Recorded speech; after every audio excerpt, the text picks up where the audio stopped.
പുതിയൊരു വീഡിയോയിലേക്ക് എല്ലാവർക്കും സ്വാഗതം. ഇന്ന് കുറച്ച് ചോദ്യങ്ങളും അതിൻ്റെ ഉത്തരങ്ങളുമാണ് പഠിക്കാൻ പോകുന്നത്. പുതുതായി കാണുന്ന കൂട്ടുകാരുണ്ടെങ്കിൽ സബ്സ്ക്രൈബ് ചെയ്യണേ. ലൈക്ക്, ഷെയർ, കമൻറ്റ് ചെയ്യാൻ മറക്കരുത്. കേരളത്തിലെ നദികളെക്കുറിച്ചാണ് ഇന്ന് നമ്മൾ പഠിക്കുന്നത്. കേരളത്തിലെ ആകെ നദികൾ 44, പടിഞ്ഞാറോട്ട് ഒഴുകുന്ന നദികൾ 41, കിഴക്കോട്ട് ഒഴുകുന്ന നദികൾ 3, കബനി, ഭവാനി, പമ്പാർ.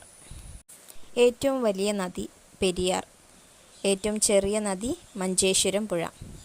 മലിനീകരണം ഏറ്റവും കൂടിയ നദി പെരിയാർ. മലിനീകരണം ഏറ്റവും കുറഞ്ഞ നദി കുന്തിപ്പുഴ.